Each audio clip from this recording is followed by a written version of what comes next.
Sekali peristiwa Yesus mengajar di Yerusalem, beberapa di antara orang banyak yang mendengarkan perkataan Yesus berkata, "Dia ini benar-benar nabi yang akan datang." Yang lain berkata, "Ia ini Mesias." Tetapi yang lain lagi berkata, "Bukan, Mesias tidak datang dari Galilea, karena kitab suci mengatakan bahwa Mesias berasal dari keturunan Daud dan dari kampung Bethlehem, tempat Daud dahulu tinggal."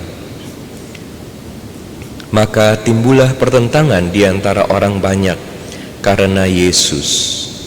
Beberapa orang di antara mereka mau menangkap dia, tetapi tidak ada seorang pun yang berani menyentuhnya.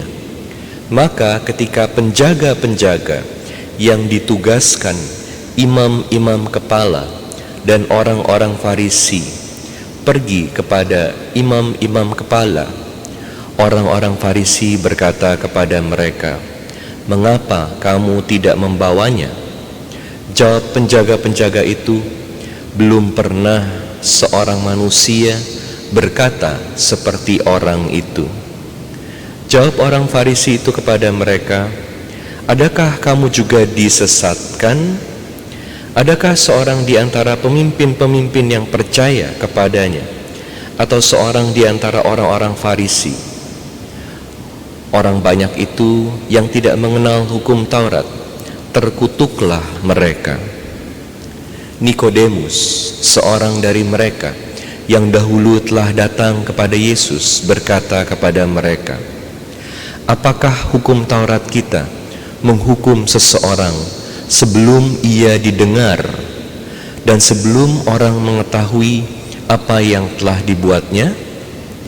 Jawab mereka, "Apakah engkau juga orang Galilea? Selidikilah kitab suci, dan engkau akan tahu bahwa tidak ada nabi yang datang dari Galilea."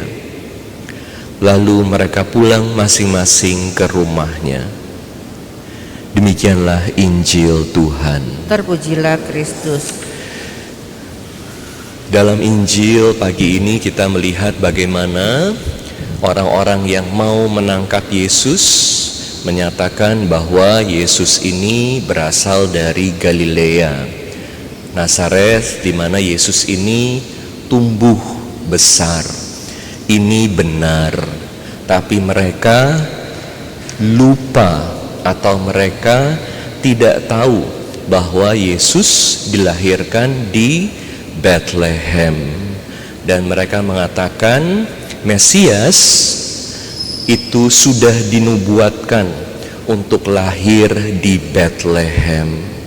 Satu kebenaran yang mereka tidak tahu, yang membuat mereka kehilangan kesempatan untuk mengalami Yesus sebagai penebus mereka. Oleh karena itu, karena mereka tidak mengetahui kebenaran, jalan mereka jadi salah. Mereka mau menangkap Yesus. Mereka tidak mengakui Yesus sebagai penyelamat, sebagai Mesias. Padahal perkataan Yesus itu luar biasa dan banyak orang yang mengaguminya. Jadi di sini kita melihat peran mengetahui kebenaran dalam hidup itu sangat penting. Kita perlu berjalan dalam hidup dengan kebenaran. Dan sungguh Tuhan sudah memberikan kemampuan kepada kita semua, akal budi untuk mengenal, mencari kebenaran dalam hidup. Apa realitas hidup? Bagaimana Tuhan menciptakan hidup kita? Bagaimana kita perlu menjalani hidup kita? Siapa penyelamat kita? Bagaimana kita bisa mengenal Yesus? Ini sudah ditanamkan kemampuannya dalam diri kita. Jadi akal budi adalah hal yang luar biasa yang Tuhan berikan kepada kita. Namun kita perlu menggunakannya dengan baik, Jangan sampai akal budi kita justru menjadi bumerang yang menghancurkan dan menyesatkan kita. Seperti orang-orang Farisi, mereka adalah orang-orang yang pinter, berpendidikan, tahu hukum Taurat. Tapi kenapa mereka tidak mengenali penyelamat yang ada di hadapan mereka? Yang bahkan orang-orang sudah katakan dia adalah orang yang luar biasa, seorang nabi. Bahkan penjaga-penjaga tidak berani tangkap Yesus karena mereka mengenali bahwa Yesus ini luar biasa.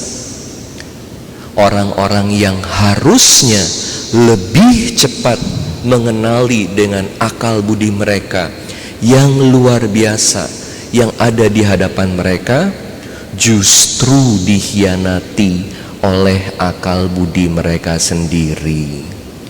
Dosa pertama-tama adalah pengkhianatan terhadap akal budi kita sendiri yang Tuhan sudah berikan. Maka kita perlu melatih akal budi kita, pikiran kita, supaya bisa menjalankan tugas dengan baik. Selama masa Prapaskah ini kita diajak untuk terus melakukan itu. Apa hambatannya? Hambatannya adalah kesombongan kita. Karena kita sombong, kita hanya mengandalkan pengetahuan kita saja, kita tidak mau cari tahu lebih jauh. Coba kalau orang Farisi ini mau cari tahu lebih jauh, siapa Yesus, di mana dia dilahirkan, mereka akan bisa mengetahui bahwa Yesus dilahirkan di Bethlehem. Seringkali apa hambatannya? Kenapa kita tidak bisa berpikir dengan baik? Kesombongan kita menutup pikiran kita untuk mencoba mengerti orang lain. Karena kita mau jadi paling hebat, arogansi kita gak mau ada orang lain lebih hebat dari kita. Sama dengan orang-orang Farisi. Karena kesombongan mereka, mereka tidak mau kenal Yesus lebih jauh. Jadi akal budi ini bisa tidak berfungsi dengan baik karena ketidakmampuan atau tidak mau tahu.